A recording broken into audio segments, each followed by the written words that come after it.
Assalamualaikum warahmatullahi wabarakatuh. Izin memperkenalkan diri, nama saya Cifa Hirunisa. Saya dari Program Studi Pendidikan Biologi Angkatan 24. Saya dari Universitas Lampung dengan NPM 2413024002. Jadi, pada kali ini saya akan membahas materi tentang virus atau mikroskopis kecil yang biasa kita temukan di kehidupan sehari-hari. Nah, kali ini tuh aku bakal jelasin secara singkat aja ya. Jadi, nih, di dalam dunia biologi, virus adalah salah satu topik yang sangat menarik sekaligus penuh tantangan. Walaupun ukurannya yang kecil, bahkan lebih kecil dari bakteri, tapi virus itu punya dampak yang besar bagi kehidupan makhluk hidup di bumi. Contohnya kepada manusia.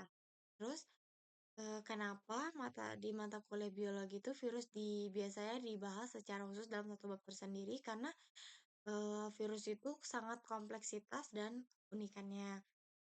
Nah, virus adalah makhluk mikroskopis yang sangat kecil. Nah, yang tadi aku bilang bahkan lebih kecil dari bakteri.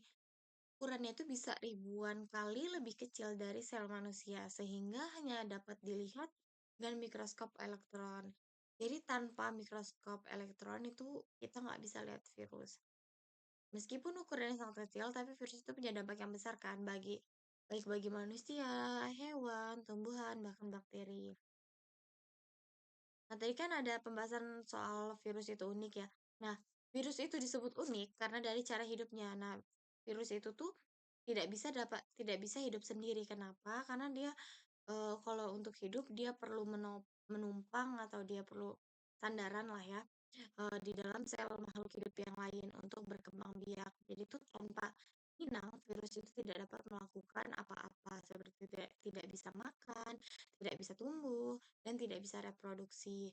Nah, karena itulah virus itu tidak dapat dianggap sebagai makhluk hidup sepenuhnya, karena dia hanya hidup saat berada dalam sel inang.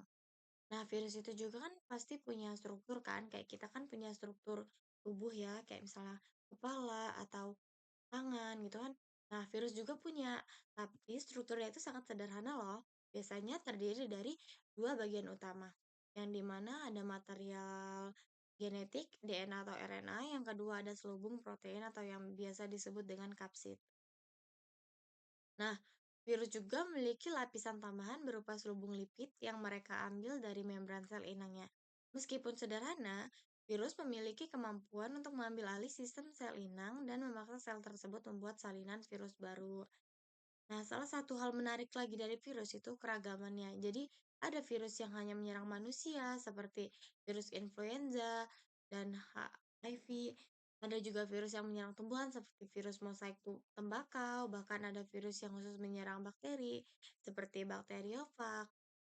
Nah, ini tuh menunjukkan bahwa si virus ini sudah atau berevolusi untuk bisa beradaptasi dan bertahan hidup di berbagai lingkungan. Jadi struktur itu bentuknya itu bukan cuma satu, dua, atau tiga kayak yang tadi disebutin tuh ada virus influenza, virus mosaik, virus bakteriofag itu bukan cuma tiga atau empat. Jadi masih banyak banget virus-virus jenis-jenis virus yang lainnya pada manusia, pada hewan, pada tumbuhan. Nah, struktur virus juga itu bukan cuma terdiri dari dua bagian utama. Jadi strukturnya itu ada kepalanya, ada ekor, dan ada lain-lainnya. Bahkan jika kalian ingin melihat gambarnya pun ada. Nah, virus itu juga bukan hanya terkenal dengan struktur, jenis-jenis, eh, atau bentuknya, tapi virus itu juga tergolong dalam beberapa klasifikasi. Misalnya klasifikasi yang ini, nanti ada macam-macamnya lagi gitu. Jadi banyak banget tentang virus ini, makanya dibilang sangat kompleks. Nah, di sini mempelajari virus bukan hanya penting bagi mahasiswa biologi atau kedokteran, tapi juga bagi kita semua. Karena di era globalisasi dan perubahan iklim ini, potensi munculnya virus-virus baru semakin besar. Dengan memahami dasar-dasar tentang virus, kita bisa lebih siap menghadapi berbagai tantangan kesehatan di masa depan.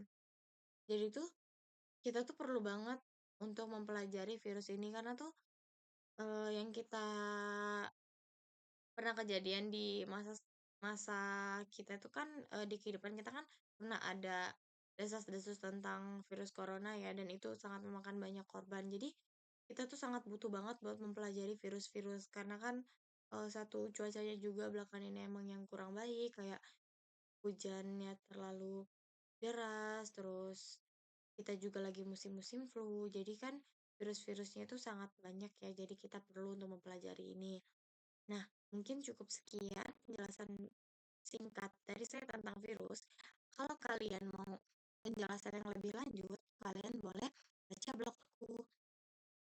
Kalian bisa lihat dari ini blog aku, atau enggak nanti aku taruh di kolom komentar untuk link blognya.